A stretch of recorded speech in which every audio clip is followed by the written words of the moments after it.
अजे today that is 29 September. BOMP का आप नैक्सट चैप्टर स्टार्ट करन लगे हैं, that is joint stock company, संयुक्त स्टॉक कंपनी। ठीक है, यदा पहले आप मीनिंग पढ़ांगे। मीनिंग तो पहले राजे मैं थोड़ा कुछ के एग्जाम्पल दिखाना चाहनी हूँ। हुण देखो ये जी पिक्चर है, ये कंपनी की एग्जाम्पल है। ठीक है ना, बहुत सारे नाम तुसीं सुने भी होंगे, जिवें सोनी हो गया, ठीक है, P&G हो गया, मतलब HP हो गया, डेल हो गया, वोडाफोन हो गया, एयरटेल हो गया, नोकिया हो गया, मतलब बहुत सारिया कंपनीज़ ने, ये कंपनियों के नेम्स ने। ठीक है ना, तो ये हुंदा की है वो आप पढ़ते हैं। मीनिंग की गल करिए, जॉइंट स्टॉक कंपनी की होंदी है रजे, ये एक आर्टिफिशियल परसन है। देखो परसन दो तरह के होंगे, एक ह्यूमन बीइंग, एक आर्टिफिशियल। ह्यूमन बीइंग का तुहानूं पता, जो आपां लोग है ना, ਜਿਹੜੇ ਮਨੁੱਖ मतलब परमात्मा वालों बनाए गए हैं। आर्टिफिशियल परसन का मतलब होंगे ना मनुख ने तैयार किया है। ठीक है, जान कि कंपनी की है एक आर्टिफिशियल परसन है, लॉ वालों बनाई गई है, ਉਹਦੀ एक सैपरेट लीगल एंटिटी भी है। ठीक है, ਉਹਦੀ परपैक्चुअल सुकसैशन भी हैगी आ, कॉमन सील भी हैगी आ, कैपिटल भी होएगी। Capital G number of shares के डिवाइड होगी, ये मैंबरस होणगे, जिन्ने ज़्यादा मैंबरस होणगे उन्ने ज़्यादा शेयर्स होणगे, तो उन्होंने मैंबरस नूं कंपनी के शेयर होल्डर कहा जाता है। हुण आपां गल करते हैं, जॉइंट स्टॉक कंपनी की है एक कानून द्वारा बनाया गया बनावटी मनुख है, आर्टिफिशियल परसन है। ठीक है, जिहदी की है कि एक कानून दे विच वखरी सैपरेट आइडेंटिटी है, पहचान है। परपैक्चुअल सुकसैशन का मतलब होंदा है कि इहदा एक अलग तो नाम है, कंपनी का एक अलग तो नाम होंदा है। वो नाम का मतलब कि वो अपने नाम के उत्ते किसी परसन ते केस भी कर सकती है, तो ये नाम उत्ते भी कोई परसन जिहड़ा केस कर सकता है। फिर यदि कॉमन सील मोर होएगी। ठीक है, कैपिटल जी है ये मैंबरस लैके आएंगे, मैंबर जिन्नी जिन्नी कैपिटल लैके आएंगे उन्ना उहदा हिस्सा पै जाऊगा, शेयरस पै जाऊगा, तो उन्होंने परसनस नूं की कहा जाऊगा, शेयर होल्डर कहा जाऊगा।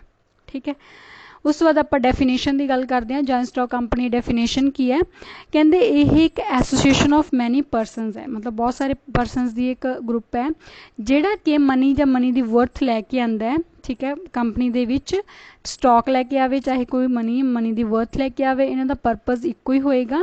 ठीक है, ये जिहड़ा बिजनेस आ बड़े एरिए ते बड़े लैवल ते स्टार्ट करनगे।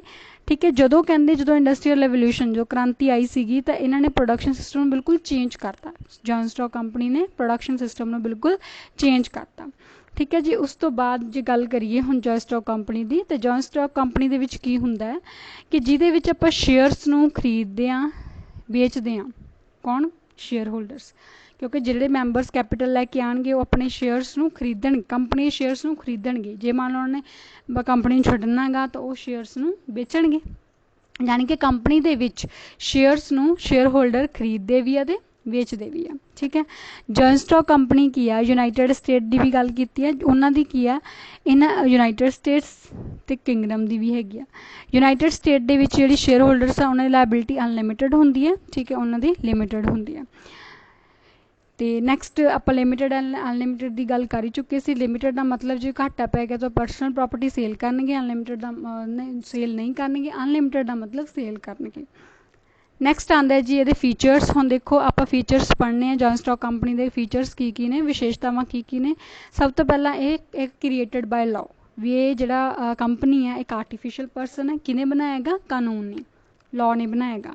ठीक है, कंपनीज एक्ट 2013 के अंडर जी रजिस्ट्रेशन करवा के आप कंपनी में स्टार्ट कर सकते हैं। उस तो बाद आ गया जी कॉरपोरेट आर्टिफिशियल परसनैलिटी। हुण कानून दे विच इहदी अलग तो पहचान बन गई आर्टिफिशियल, इहदी नाम ते परपैक्चुअल सुकसैशन का मतलब इहदा अलग तो नाम होएगा। ठीक है जी, नंबर ऑफ शेयर होल्डर्स इहदे विच की होणगे, जिन्ने मैंबरस होणगे वो सारे कैपिटल लैके आएंगे, कैपिटल दे विच जिन्ना हिस्सा पाउणगे उस अकॉर्डिंग उन्होंने शेयर्स हो जाएगा, तो उन्होंने आप शेयर होल्डर का नाम देवांगे। परपैक्चुअल सुकसैशन का मतलब दस ही दिता है कि अपने नाम से केस कर सकती है, ये नाम से भी कोई ना कोई केस कर सकता है, स्यू कर सकता, क्लेम कर सकता है। ओन सील जिवें हुण ह्यूमन बीइंग आ वो तो अपनी मतलब रिस्पोंस वास्ते, अपनी रिस्पोंसिबिलिटी वास्ते या अपनी आइडेंटिटी शो करने लिए सिग्नेचर करते हैं, आप साइन करते हैं ना। उसी तरह एक आर्टिफिशियल परसन है, ये नाम की की बनती है, सील, मोहर बनती है, जिथे आप साइन करते हैं उत्थे उस कंपनी की की लगेगी, मोहर लगेगी। लिमिटेड लायबिलिटी, हुण अपने इंडियन की गल करते हैं, इंडिया के जोड़े मैंबरस होणगे कंपनी के, ठीक है, कंपनी की गल करते हैं, कंपनी के शेयर होल्डर्स होणगे, उन्होंने लायबिलिटी जी लिमिटेड होएगी, जिहड़ा भी घाटा पऊगा पर्टिकुलर कंपनी नूं पऊगा, मैंबरस नाल कोई लैन देन नहीं होएगा। ठीक है जी, उस तो बाद अगला हैगा जी टैक्स पेमेंट हुण देखो कंपनी जिहड़ी है प्रॉफिट के अकॉर्डिंग अपने नाम ते टैक्स पे करूगी, जिन्होंने कॉरपोरेट टैक्स बोलते हैं, ठीक है ना। इनकम टैक्स तो हुंदा जिहड़ा ह्यूमन बीइंग अपनी इनकम जो पे करेगा। कॉरपोरेट टैक्स किहड़ा हुंदा जिहड़ा फर्म अपने नाम ते पे करूगी, जिन्ना फर्म का प्रॉफिट होगा उस अकॉर्डिंग उन्हें प्रॉफिट जिहड़ा टैक्स जिहड़ा पे करना गवर्नमेंट। नैक्सट आ गया ट्रांसफेबिलिटी ऑफ शेयर्स। ये फीचर ये भी है कि जेकर किसी शेयर होल्डर ने जाना है तो अपने शेयर्स किसी भी परसन को ट्रांसफर कर सकता है, किसी होर नूं भी शेयर होल्डर बना सकती है। इनफ कैपिटल जिन्ने ज़्यादा मैंबरस होंगे उन्नी ज़्यादा कैपिटल आएगी, ठीक है। लार्ज स्केल दी बिजनेस जो सैटअप किया जा सकता है। नैक्सट आ गया separation of ownership from administration and management. हुण ये तो है नहीं भी जिहड़ा मालक होएगा वही मैनेज करेगा, वही एडमिनिस्ट्रेशन करेगा। कंपनी दे विच जरूरी नहीं हैगा कि मालक ते उहनूं चलाउण वाले परसन इक्को ही होण। कंपनी नूं खड़ा करने वाला मालक जिहड़ा कोई होर भी हो सकता है, उहनूं चलाउण वाला परसन कोई होर भी हो सकता है, ठीक है जी। उस तो बाद आंदा जी ये एडवांटेजेस यानी कि लाभ की ने, ठीक है। देखो हम कंपनी है, कंपनी एक आर्टिफिशियल पर्सन है, ठीक है, ग्रुप ऑफ मैंबरस इन्हें चलाते हैं। तो ये की बैनीफिट्स ने, सब तो पहला तो तुहानूं कैपिटल जी है बाकी फर्म्स के कंपैरिजन ज़्यादा मिलेगी। फिर इनकी जी लायबिलिटी है लिमिटेड रहेगी, परसनल प्रॉपर्टी सेल करने की लोड़ नहीं पैनी, रिस्क घट होएगा, जे मान लॉस भी होएगा तो थोड़ा बहुत ही आपस में शेयर हो जाएगा, मतलब कल्ले नूं इन्ना बर्डन नहीं पएगा। परपैक्चुअल सुसैशन का मतलब भी एक नाम एक स्पैशल आइडेंटिटी बन जाएगी जेड़े नाम नूं यूज़ करके कोई भी काम कर सकती है लीगली। सैपरेट आइडेंटिटी फिर वही वाला आ गया, बार बार रिपीट हो रहे point. Share transferability of shares, अपने शेयर्स नूं ट्रांसफर कर सकते हैं। एफिशिएंट मैनेजमेंट हुण जरूरी नहीं है मालक ने सारा मैनेज करना है, ये जिहड़े स्पैशलिस्ट मैनेजर्स होणगे वो कंपनी नूं मैनेज करनगे। क्रेडिट फैसिलिटी, ये किहड़ी फैसिलिटी मिलेगी, क्रेडिट फैसिलिटी। नैक्सट आते हैं डिसएडवांटेजिस यानी कि ये हानियां की ने। सब तो पहला कॉम्पलैक्सिटी इनफॉर्मेशन। हुण इन्ने जितने ज़्यादा मैंबरस होणगे उन्ने मैंबरस जिन्ने बड़े लैवल पर बिजनेस सैटअप करोगे उन्ने ज़्यादा डिपार्टमेंट्स बनाने पैणगे, जिन्ने ज़्यादा डिपार्टमेंट्स बनाने पैणगे तुहानूं इनफॉर्मेशन उन्नी ही ज़्यादा चाहिदी होगी। तुसीं यानी कि इनफॉर्मेशन ऐ नहीं हैगा भी सिंपल वे नाल कलैक्ट कर लोगे, तुहानूं जिहड़ी इनफॉर्मेशन है थोड़ी टिपिकल कॉम्पलैक्स मैथड नाल ही मिलूगी। लैक ऑफ कंट्रोल, हुण कंट्रोल की इत्थे कमी पाई जाएगी क्योंकि देखो जिन्ने मैंबरस होणगे कहूगा तूं कर यही गल होएगी ना, तो उत्थे कंट्रोल की जिहड़ी कमी पाई जाएगी। डबल टैक्सेशन, देखो एक तो कॉरपोरेट टैक्स तो उन्होंने पे करना ही करना, प्लस जिहड़े मैंबरस होणगे उन्होंने भी आपदा टैक्स पे करना इनकम दे विचों, तो उन्होंने ऐ लग्गिया कि हाँ जी असीं डबल टैक्स जिहड़ा पे ऑफ कर रहे हैं। लैक ऑफ सीक्रेसी, जिन्ने ज़्यादा मैंबरस होणगे तुहानूं लगदा है भी वो कोई लीक आउट नहीं करेगा अपने कोड ऑफ कंडक्ट किसी नाल कर सकते हैं, पॉसिबिलिटी है।